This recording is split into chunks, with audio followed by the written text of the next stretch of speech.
네, 오늘은 복음과 생명 10번째 원시 복음 여자의 후손과 가죽옷 이런 말씀 나누겠습니다. 네, 늘 복음이 하는 두 가지 역할은 생명을 얻게 해서 거듭나는 것, 위로부터 거듭나게 하는 것과 또 거듭난 우리에게 계속 우리 안에 예수 생명이 있음을 알게 합니다. 우리가 창세기를 좀 잘 알아야 되는 부분은 왜냐하면 이 시작이 계속 성경 내내 반복되기 때문이고 이제 더 구체화되는 것이기 때문에 창세기 1, 2, 3장을 잘 아는 것은 성경 전체의 서론을 잘 아는 것입니다. 보통 이제 책을 읽을 때 서문을 잘 읽어보라고 하는데, 왜냐하면 물론 서문만으로 다 내용을 알 수 없지만 서문에 엑기스가 이렇게 다 들어있기 때문이고, 서문을 잘 이해하고 보면은 그 책 전체를 또 이해하는 데 많이 도움이 되듯이 창세기 1, 2, 3장이 그런 역할을 합니다. 그래서 하나님이 왜 창조했는지, 그리고 인간은 왜 타락했는지, 그리고 타락한 인간을 하나님이 어떻게 구원하시는지가 이제 창세기 1, 2, 3장 안에 잘 나오고, 최초에 나오는 이 모든 것들, 그래서 1장 26절에 복을 주시며가 말씀하시되랑 이제 병행이 되면서 하나님이 말씀하신 것이 이제 복이라고 말씀을 받는 것이 성경에서 말하는 첫 번째 복입니다. 그리고 하나님은 우리가 성자 하나님 같이 되어서 하나님의 영광을 보게 하셨는데, 사탄은 이제 성부 하나님처럼 되라고 한 거죠. 성자 하나님은 아버지께 복종하는 사랑으로 아버지의 영광에 그 기쁨에 참여하는 것이지 주인 노릇하면서 기쁨을 통치하는 것이 아니기 때문이고요. 그래서 아들처럼 복종하는 사랑으로 삼위 하나님에 거하도록 우리를 창조하셨고, 우리는 엣제르 안에서만 엣제르가 됩니다. 그래서 주님이 나를 통해서 도울 수 있다라고 했고, 지난주에는 우리가 무화과나무 잎을 벗고 참사랑을 봤다라고 하면서 오페라의 유령의 에릭과 크리스티나를 봤는데, 그 오페라의 그 유령에서 에릭이 가면을 벗은 굉장히 이제 흉측합니다. 그럼에도 불구하고 참사랑을 위해서 가면을 벗으라고 한 것처럼 하나님은 거짓자를 만나주는 것이 아니라 있는 그대로 비참한 존재를 만나줍니다. 그렇지만 이제 에릭이 가면을 벗는 것은 굉장히 큰 용기고, 흉측한 모습 그대로 사랑하는 사람한테 나간다라는 것이 굉장히 어렵죠. 보통 우리가 뭐 데이트를 한다고 할 때, 맞선을 보러 간다고 할 때 어떻게 합니까? 굉장히 이렇게 잘 차려입고 멋있게 나가잖아요.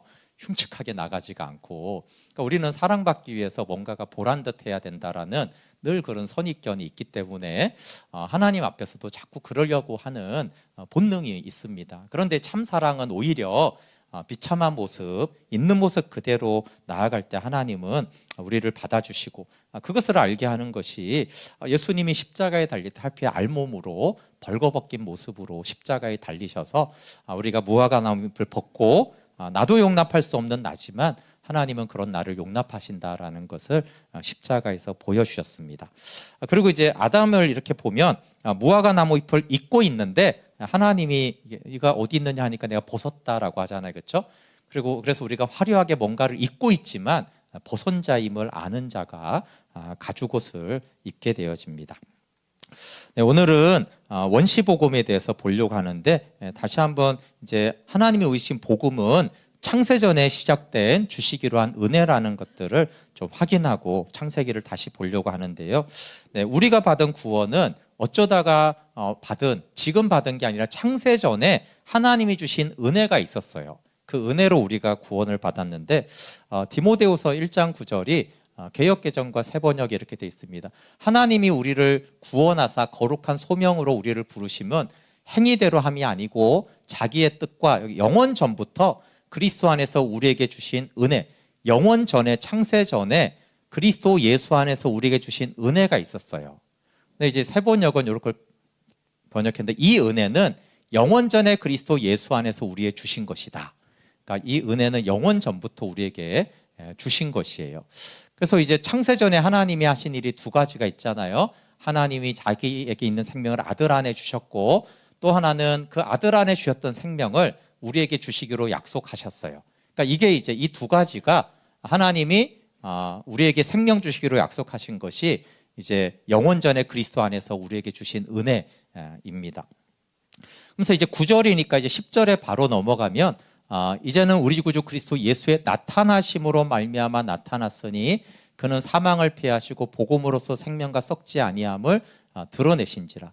여기 이제 자세히 읽으면 이해하기 쉬운데 그래도 여기 나타나심으로 나타났으니 그러니까 좀 헷갈릴 수가 있는데 세번역은 이제는 우리 구주 그리스도 예수께서 나타나심으로 환히 드러났습니다. 그리스도께서 죽음을 패하시고 복음으로 생명과 썩지 않음을 환히 보이셨습니다. 그러니까 예수님이 역사적으로 나타나심으로 9절에 창세전에 그리스도 안에서 우리에게 주신 은혜가 있었는데 그 은혜가 예수님의 나타나심으로 환하게 드러났다라는 거예요. 그럼 창세전에 주신 은혜가 뭔지가 환하게 드러났는데 여기 환히 드러나다가 이제 명백히 나타나다 이런 뜻이에요. 그럼 뭐가 그렇게 환하게 나타났냐라고 하니까 이제 그리스도께서 죽음을 패하시고 복음으로 생명과 썩지 않음을 환하게 보여줬다는 거예요. 복음을 통해서 생명, 썩지 않은 것이 영원한 것이니까 영생이죠. 그러니까 복음으로 영생을 환히 보이셨습니다. 그래서 환히 보이다는 포티조는 밝게 하다, 비추다, 조명하다, 그래서 밝혀 명백하게 했다 이런 뜻이 있어요. 늘 조명은 요 조명을 말합니다. 빛이 딱 들어오는 걸 말하는데 예수님이 나타나심으로 창세전에 우리에게 주시기로 한 것이 아들 안에 있는 생명을 주기로 한 것인데 예수님이 이 땅에 오심으로 명확하게 창세전에 하나님이 복음을 통해서 영생을 주시기로 한 것이 아주 밝히 분명하게 나타났구나라고 하신 것이에요. 그래서 우리는 어쩌다가 구원을 받은 것이 아니라 창세전에 그 은혜가 우리에게 주어졌는데 그게 밝히 명백하게 됐다라고 하는 것입니다.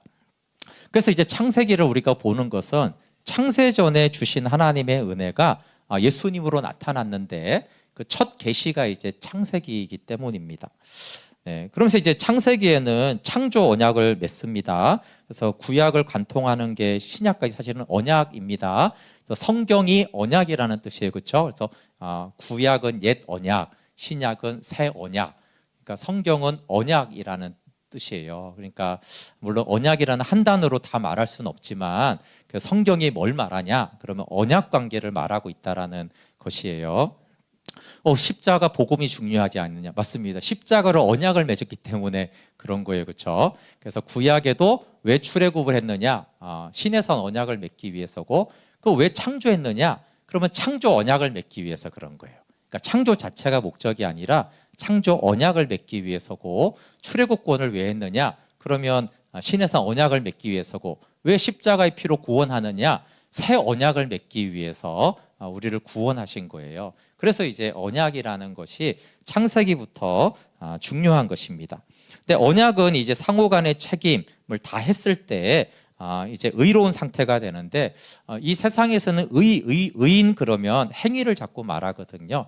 성경에서 말하는 기본적인 의는 관계적인 단어입니다. 어떤 단어냐면 언약 안에서 책임을 다하는 상태를 의롭다 이렇게 말합니다. 그러면 인간의 의는 하나님 앞에 뭐냐 하면은 말씀에 복종하면 의로운 거예요.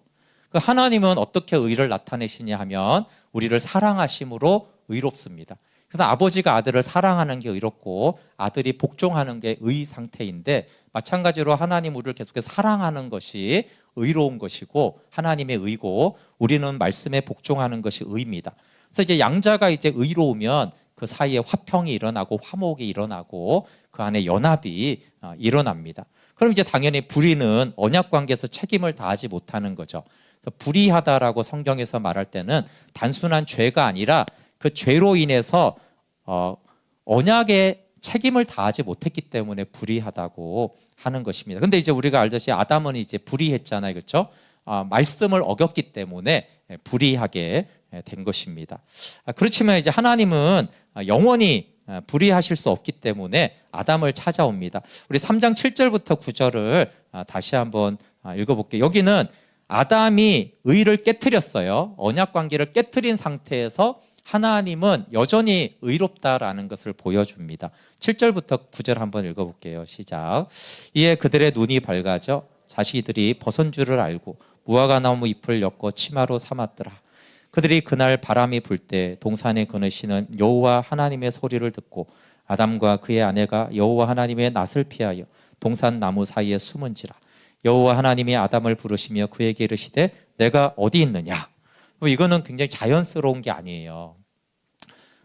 언약을 맺을 때는 원래 인간 사이에 언약을 맺을 때는 언약을 맺고 한쪽이 언약을 깨트리면 어떻게 하죠? 용서해 주는 게 아니고요. 이쪽이 이 언약을 깨트린 자를 가서 죽여버리는 것입니다. 그게 이제 아브라함의 언약에 나오는 거잖아요. 그렇죠? 그래서 언약을 원래 깨트리면 찾아와서 어떻게 찾아옵니다. 왜 찾아오냐면 죽이기 위해서, 보복하기 위해서 찾아오는 거예요. 그러니까 원래 하나님은 이제 찾아와야죠. 창조 언약을 맺어 깨트렸으니까. 근데 왜 찾아와야 돼요? 아담을 죽여버리기 위해 찾아와야 되는 거예요. 원래는. 그러니까 근데 이제 하나님이 여기서 죽이려고 찾아오지 않잖아요. 그러니까 이거는 원래 자연스러운 언약 관계를 말하는 게 아니에요. 여기 말씀이 로마서 5장에 우리가 죄인 되었을 때 십자가로 사랑했다라는 그 말씀. 그러니까 원래 죄인은 의로우신 하나님이 죽여야 되잖아요. 원수는 보복을 해야 되잖아요. 근데 로마서 5장 8절부터 10절에는 죄인 되었는데 사랑하고 원수였을 때 우리를 사랑했다고 하는데 바로 이 3장 7절부터 9절이 원래 언약을 깨트렸으니까 언약의 약속대로 죽여버리고 심판하고 멸망해야 되는데 하나님이 찾아오셔서 내가 어디 있느냐 이렇게 하는 거예요. 그래서 아버지 품속에 있어야 되는 네가 지금 어디 있느냐. 그래서 우리의 영적인 위치가 어디 있느냐 이렇게 묻고 있는 것이죠. 그때 이제 3장 10절에 내가 동산에서 하나님의 소리를 듣고 내가 벗었으므로 두려워하여 숨었나이다. 그리고 하나님이 네가 어디 있느냐라고 했을 때 우리는 내가 벗었습니다라는 걸 깨달아야 되죠. 어디 있긴 어디 있어요. 교회 안에 있죠. 이러면 하나님 제가 벗었습니다. 이렇게 반응하는 거죠. 지난주에 한들 입었지만 벗었습니다. 입었지만 나는 비참한 존재입니다. 열심히 제가 삶을 살았지만 결국 하나님 앞에 저는 비참한 존재입니다. 이런 거죠. 그러면 이제 벗었음을 안다라는 것은 같은 의미가 뭐냐 하면 두려워하여 숨는 거예요. 그러니까 하나님이 우리의 무화과 나무 잎을 벗길 때 우리는 본능적으로 도망하고 숨습니다. 그래서 우리가 늘 하나님 앞에 나간다고 생각하면 안 되고 우리는 사실 끊임없이 하나님께 도망하는 자예요. 지난주에 하늘의 사냥개라는 그 시에서 하나님이 나를 계속 추적하시고 나는 하나님을 계속 도망간다라는 표현이 사실은 굉장히 정직한 고백이에요. 우리는 예배당 안에서도 도망가거든요.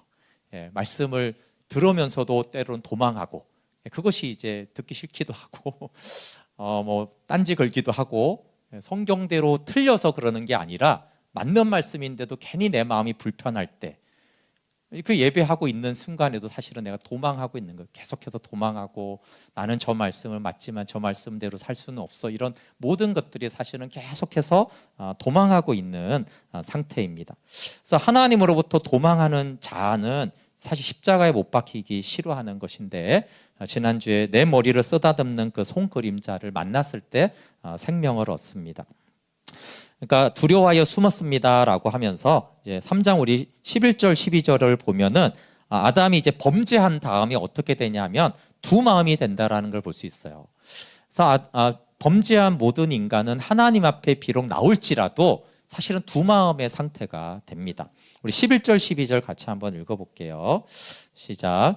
이르시되 누가 너의 벗었음을 내게 알렸느냐? 내가 내게 먹지 말라 명한 그 나무 열매를 내가 먹었느냐? 아담이 이르되 하나님이 주셔서 나와 함께 있게 하신 여자 그가 그 나무 열매를 내게 주므로 내게 먹었나이다. 여기서부터 이제 아담과 하와의 반응을 보면 참 인간이 이제 복잡해졌다는 걸 알 수 있습니다. 하나님이 네가 어디 있느냐 그러면 내가 벗었습니다. 이렇게 말하면 뭔가 이제 신앙적인 솔직하고 정직한 고백 같잖아요. 그런데 네가 이 말씀을 어기고 열매를 먹었느냐 이러니까 먹었나이다 이러면 되는데 그 앞에 꼭 뭘 붙여요? 하나님이 주신 저 여자가 주어서 내가 먹었습니다. 여기 최초의 죄의 발현은 어떻게 나오냐면 탓하는 걸로 나와요. 하나님이 저 여자를 안 만들었으면 이런 일이 안 일어났을 텐데 이런 뜻이 있고 두 번째는 저 여자가 뱀에게 속지 않았으면 나한테 이런 일이 일어나지 않을 텐데. 그래서 죄성의 성경의 첫 번째 죄는 탓하는 거예요. 우리 가운데 어떤 일이 벌어졌을 때 저 사람 때문에, 사회 구조 때문에, 심지어는 이제 하나님 때문에, 하나님이 아담과 하와를 창조 안 하고 선악을 알게 하는 나무 열매를 안 만들었으면 되는데, 뭐 이런 것부터 해가지고 탓하는 것이 죄성의 첫 발현입니다. 당연히 이제 탓은 이제 자아를 보호하는 한 방편이죠. 내가 죄인입니다를 온전히 인정하기 싫기 때문에. 근데 이제 사실은 인정할 수밖에 없잖아요. 먹었다라는 사실은 부인할 수 없지만 왜 먹었냐 하면 탓을 하면서 먹었다라고 합니다. 그러면 이제 여자는 또 너는 왜 먹었냐 하니까 또 뭐라고 합니까? 제가 범죄했습니다 이렇게 안 하고 또 뱀이 줘서 뱀 때문에 속여가지고 내가 먹었나이다 이렇게 합니다. 결국은 사실은 창조주 하나님 탓이라는 것이 포함되어 있죠. 그냥 뱀도 어차피 하나님이 만드신 것 아니겠어요? 하나님 창조 안에 섭리 안에 있기 때문에. 그래서 인간이 굉장히 복잡해졌는데 벌거벗었습니다라고 인정하면서도 탓하면서 자아를 보호합니다. 그러니까 한편으로는 죄인됨을 비참함을 인정하고 한편으로는 자아를 보호하려고 합니다. 그러면서 또 탓은 하지만 또 먹은 건 먹었습니다. 이렇게 돼 있어요. 그래서 이제 이게 두 마음이라고 하죠. 한편으로는 죄인임을 인정하는 마음, 한편으로는 자기 의와 내가 뭐가 잘못했어, 다른 사람 저 사람 때문이지라는 이 탓이 공존하는 두 마음이 되어버렸습니다. 그리고 이제 하나님이 이제 14절과 15절에 뱀에 대한 저주 선포와 원복음을 선포합니다. 14절 15절 한번 같이 읽어볼게요. 시작.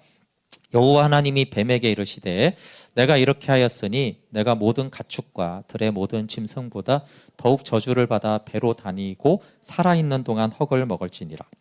내가 너로 여주와 원수가 되게 하고 내 후손도 여자의 후손과 원수가 되게 하리니 여자의 후손은 내 머리를 상하게 할 것이요 너는 그의 발꿈치를 상하게 할 것이니라 하시고. 여기 복음은 이제 여기 복음이 처음 나오는데 여자의 후손에 대해서 먼저 말씀을 하십니다. 그리고 이제 죄에 대한 징계를 선포하세요. 그래서 이 심판은 하나님께 돌아오게 하는 징계인데 여자에게는 임신과 해산의 고통이 있고 남자를 그리워하는데 채워지지 않고 아담은 이제 땅이 저주를 받아서 엉겅퀴가 또 평생 수고해야지 소산을 먹게 됩니다. 그래서 이 경제 문제와 노동의 문제는 감사한 일이지만 수고와 고통이야 함께하게 되었습니다. 그런데 이 순서를 아까 보시면은 이게 굉장히 정말 신약에 분명히 나타난 복음이 굉장히 또 선명하게 나타나 있어요. 그러니까 언약을 맺었고 언약을 깨트리면 가서 죽여야 되는데 죽이지 않고 하나님이 찾아오셔서 비참한 실존을 드러내십니다. 비참한 실존을 드러내고 왜 먹었느냐고 하니까 탓하잖아요. 그렇죠? 탓하면 또 어떻게 하겠어요? 이게 우리 애들이 좀 그런 마음이 전혀 안 드십니까? 범죄를 했는데 너 이걸 왜 동생을 때렸어? 어쩌고 그러면 이게 이런 마음이 좀 들잖아요. 근데 아담과 하와가 한 일은 뭐냐면 탓한 거예요. 어찌 보면 뱀 탓 여자이기도 하지만 하나님 탓을 한 거예요. 그러면 하나님이 그냥 한 대를 좀 때려줘야 될 것 같은데 14절에는 사탄의 종된 사탄에 대한 심판을 선언하시고 먼저 원수에 대한 처벌이죠. 그렇죠? 처단을 하시고 그 다음에 15절에 여자의 후손, 예수 그리스도를 말하는 여자의 후손에서 약속을 하세요. 자, 회개를 했나요? 지금 아담과 하와가? 회개를 안 했어요. 의외지 않습니까, 여러분? 너 어디 있느냐? 네가 먹었느냐? 제가 먹었습니다. 잘못했습니다. 용서해 주십시오. 이렇게 하고 나서 복음을 선포한 게 아니고요. 네가 어디 있느냐? 네가 먹었느냐? 하나님 때문에, 저 뱀 때문에, 여자 때문에 이러는데 여자의 후손을 내가 보내서 내가 뱀을 처단하고 너에게 아들을 보내겠다라는 복음을 선포해 주세요. 그러니까 복음이 어떻게 우리에게 선포되냐면 먼저는 우리가 사실은 회개하기 전에 탓하고 변명하고 이러고 있을 때 그때 하나님이 복음을 주시는 거예요. 정말 우리가 로마서 5장 8절 우리가 죄인 되었을 때 그렇죠? 우리는 여전히 죄인이고 회개하지도 않고 탓하고 변명하는 그때 아들을 내어주심으로 내가 너를 사랑하고 있다라는 것들을 여기서 보여주고 있습니다. 그래서 이렇게 순서를 보면 이렇게 돼 있어요. 탓을 합니다. 탓.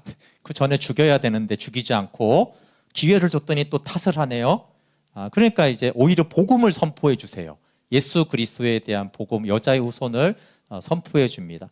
그리고 이제 이거는 징계죠, 그렇죠? 그러나 죄에는 징계가 있다라는 걸 했어요. 근데 이제 여기서 아담이 이제 지혜로운 건데, 이 앞에는 사실은 별로고, 여기서 하와의 이름을 여자의, 그때까지는 여자죠. 이름이 없었는데 여자의 이름을 하와, 생명이라고 말을 합니다. 그러니까 우리가 죄인 되었을 때 탓하고 변명하고 회개하지 않을 그때, 비참한 건 아는데 회개는 안 해요. 그때 복음을 선포하고, 그리고 네가 징계가 있다라고 했을 때, 그때 아담이 복음을 믿었어요. 그리고 탓하던 여자를, 탓할 때는 싫어했다는 거 아니에요, 그렇죠? 근데 탓하던 여자를 이제 생명이라고 불러줍니다. 그러니까 이제 여기서 복음을 이제 아담이 믿었다라는 것을 알 수 있어요. 그래서 우리가 죄인 되었을 때 하나님이 사랑을 확정하시고 복음을 주시고, 그때 이제 복음을 아담이 믿고 생명이라고 이제 여자를 부릅니다. 그래서 이 순서가, 그리고 생명이라고 고백을 하고 나서 두 번째 이제 가죽옷이라는 복음을 다시 하나님이 아담에게 더하여 주세요. 그래서 이 과정이 그 로마서하고 굉장히 비슷한 것입니다. 우리가 정말 죄인, 모두가 죄인이잖아요, 그렇죠? 이방인만이 아니라 율법을 지킨다고 유대인조차도 다 죄인이에요. 다 탓하고 변명하고 죄인이라고 말은 하지만 결국은 그런 우리에게 복음을 주시고, 그렇지만 죄의 대가인 징계로 하나님의 사랑을 나타냈을 때, 그때서야 이제 생명이라고 고백을 합니다. 우리 20절 한번 읽어볼게요. 3장 20절 시작. 아담이 그의 아내의 이름을 하와라 불렀으니 그는 모든 산자의 어머니가 됨이더라. 아멘. 굉장히 중요하죠. 하나님이 어떻게 오셨는지, 죽여야 하는데 죽이지 않고, 탓하고 변명하는데 아들을 보내겠다라고 하신 그 사랑 안에서 이제 그제서야 아담이 이제 반응을 하는 것입니다. 여자의 후손을 보내서 이제 사탄에 대한 심판을 행하시고 우리에게 생명을 주시는구나. 그래서 이 생명을 통해서 아들이 오고 영원한 생명을 얻게 되고, 당연히 이제 생육하고 번성하라는 복도 유지가 됨을 알 수 있어요. 그리고 이제 여호와 하나님이 하와와 아담을 위해 가죽옷을 지어 입히십니다. 우리 21절 같이 읽어볼게요. 시작. 여호와 하나님이 아담과 그의 아내를 위하여 가죽옷을 지어 입히시니라. 네, 가죽옷도 중요한데 보시면 아담과 그의 아내를 위해서, 우리를 위해서 예수 그리스도로 옷 입혀 주셨다라는 거예요. 우리를 위해서. 무화과 나무 잎을 벗게 하신 후에, 그러면 우리가 너무 비참하니까, 그렇죠? 비참하게 살면 우리가 수치스러우니까 우리가 그렇게 되지 않도록 존귀와 영광으로 관을 씌워 주시기 위해서 가죽옷을 지어 입히십니다. 그리고 이제 하나님을 떠난 채 생명나무를 먹으면 영생할 수 있으니까 에덴에서 쫓아내는 것도 사실은 하나님의 복이죠. 네, 이렇게 창세기 3장의 원시 복음이 선포됩니다. 여자의 후손과 가죽옷으로. 그래서 이 창세기의 타락과 이 구원하는 역사도 물론 로마서에 굉장히 구체적으로 나오지만 그 그림이 똑같이 나오고 있어요. 3장 15절에 내가 너로 여자와 원수가 되게 하고 내 후손도 여자의 후손과 원수가 되게 하리니, 여기 내가 너로 여자와도 원수가 되잖아요, 사탄이. 여기서부터 이제 여자는 예수 그리스도의 신부된 교회를 이제 말을 합니다. 하와는 이제 교회에 대한 그림자거든요. 그리고 내 후손, 또 여자의 후손은 이제 그리스도를 말하죠. 그래서 그리스도가 네 머리를 상하게 할 것이고 너는 그의 발꿈치를 상하게 할 것이다 라고 원시 복음이 선포됩니다. 그래서 이제 이 여자의 후손은 이제 이사야 7장 14절에 보면 처녀가 잉태하여 아들을 낳을 것이다 이렇게 더 구체화됐다가 이제 동정녀 마리아를 통해서 마태복음 1장 22절부터 24절에 여자의 후손이 어떻게 오는지를 이제 말하는 것이죠. 이 모든 일이 된 것은 주께서 선지자로 하신 말씀을 이루리라 하시미니 이르시되 보라 처녀가 잉태하여 아들을 낳을 것이요 그의 이름은 임마누엘이라 하리니 하셨은즉 이를 번역한즉 하나님이 우리와 함께 계시다 합니다. 그러면서 이제 창세기 15장의 여자의 후손이 이제 예수 그리스도로 성취되는 것을 알 수 있습니다. 근데 이제 여기에서 창세기 3장 15절부터 여자의 후손을 통한 구원과 사탄의 머리가 상하는 심판이 병행되어 일어납니다. 그러니까 구원은 곧 사탄에 대한 심판으로 나타나요. 근데 이게 성경에 또 일관되게 나타나는 것인데 출애굽기에 보면 출애굽 구원은 뭘 말하죠? 바로와 애굽의 군대에 대한 심판을 말합니다. 그렇죠? 이제 홍해에서 바로의 군대가 멸망함으로 출애굽이 일어나잖아요. 그러니까 동시적인 사건으로 되어집니다. 그러면 당연히 우리가 십자가에서 구원받았을 때 어떤 사건이 동시에 일어나서 그런 거예요? 사탄의 권세가 멸하여졌기 때문에 우리가 구원받은 거예요. 그래서 십자가에서 승리한 거죠. 요한일서 3장 8절에 죄를 짓는 자는 마귀에게 속하나니 마귀는 처음부터 범죄함이라 하나님의 아들이 나타나신 것은 마귀의 일을 멸하려 하심이라. 그래서 역설적인 승리인데 여기 이제 이 그림이 발을 이렇게 뱀이 발꿈치를 상하게 할 때 이제 뱀의 머리를 밟잖아요. 그래서 뱀이 발꿈치를 상하게 한 십자가 죽음을 통해서 마귀의 일을 멸했습니다. 그래서 골로새서 2장 15절에 통치자들과 권세들을 무력화하여 드러내어 구경거리로 삼으시고 십자가로 그를 이기셨느니라. 그래서 십자가는 여러 가지 이제 역설이 있는데 그 중에 하나의 역설이 뭐예요? 사탄이 이제 생기고 타락한 이후로 가장 이제 기뻤을 사탄 입장에서 기뻤을 때가 언제겠어요? 아담의 타락될까요? 그거보다 더 기뻤을 때가 예수님을 십자가에 못 박을 때죠.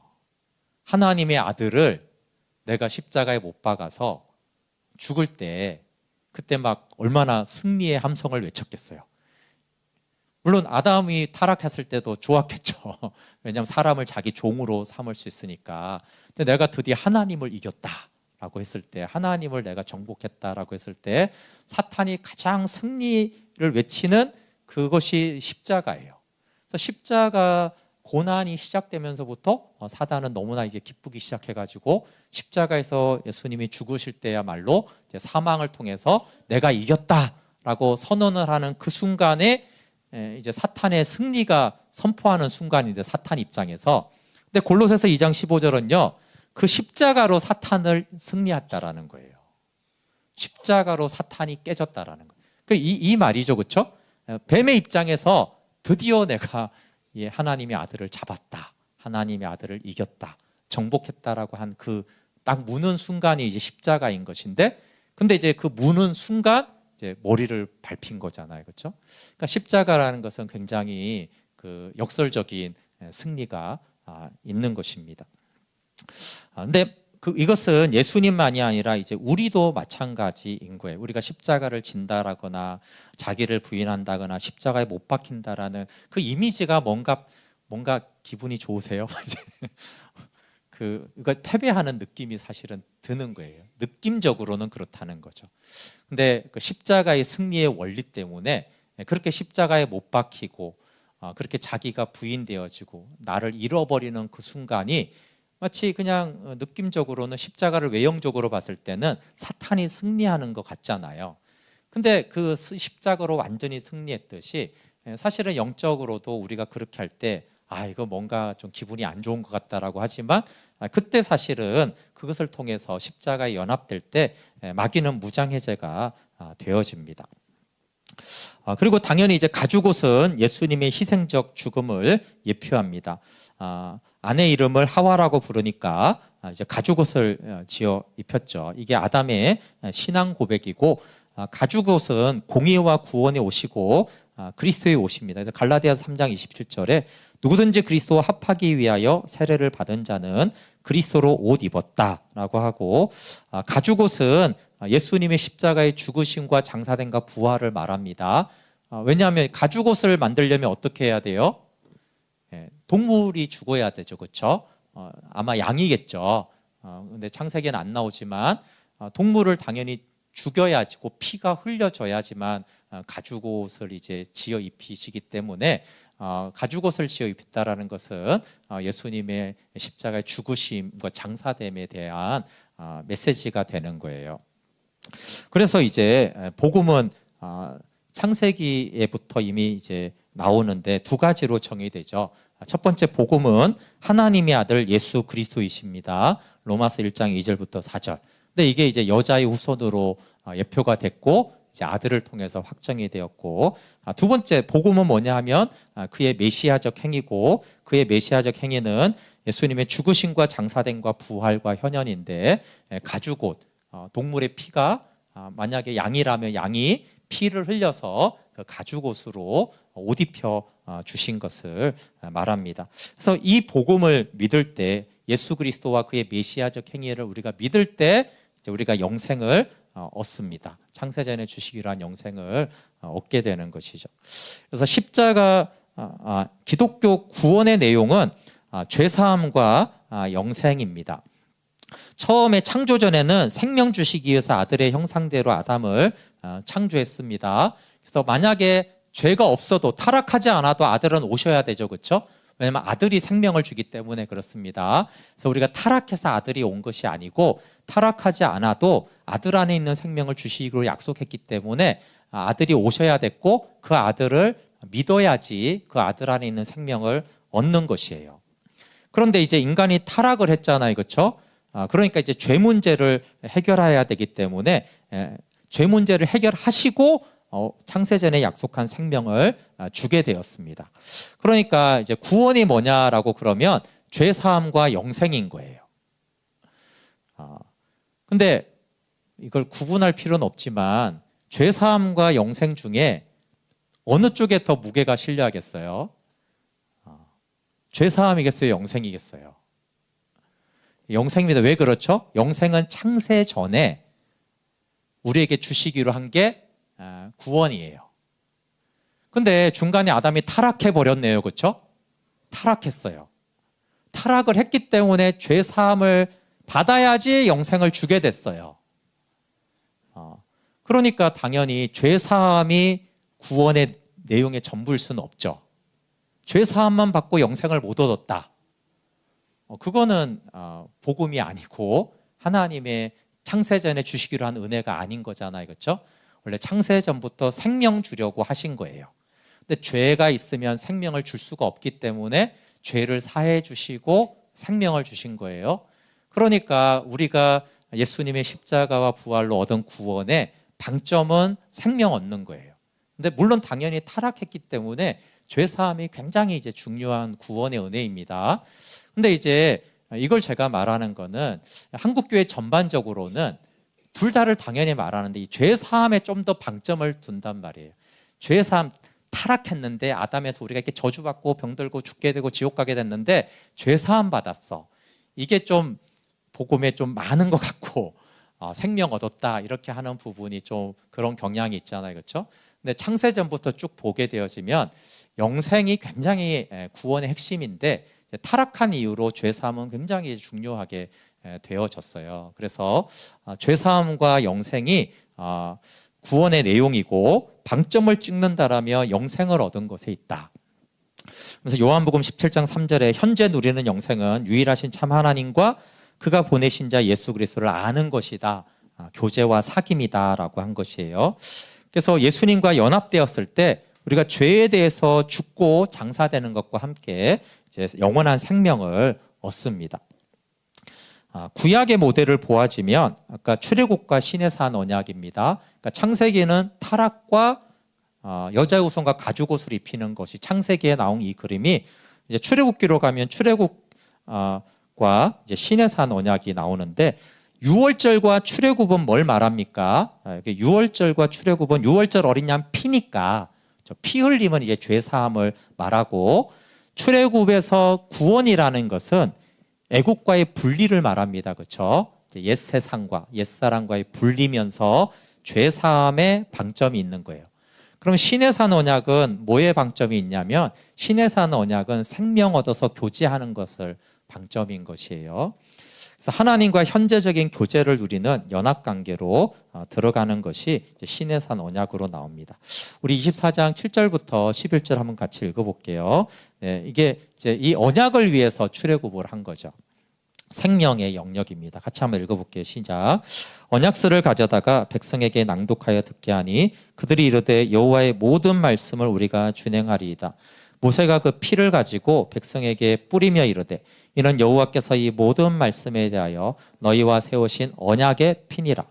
모세와 아론과 나답과 아비후와 이스라엘 장로 70인이 올라가서 이스라엘의 하나님을 보니 그의 발 아래에는 청옥을 편듯하고 하늘같이 청명하더라. 하나님이 이스라엘 자손들의 존귀한 자들에게 손을 대지 아니하셨고 그들은 하나님을 뵙고 먹고 마셨더라.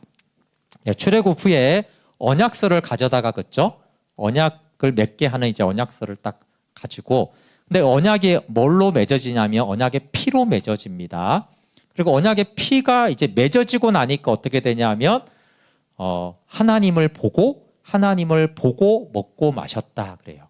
보고 먹고 마셨다라는 건 즐거운 생명의 교제, 잔치의 교제를 말합니다.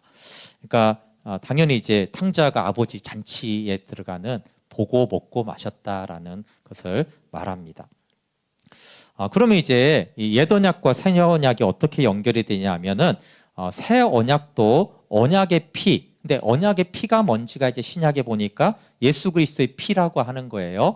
같이 한번 마태복음, 마태, 마가, 누가 세 군데 다 나옵니다. 중요하기 때문에 그렇죠. 같이 한번 읽어볼게요. 마태복음 26장 28절 시작.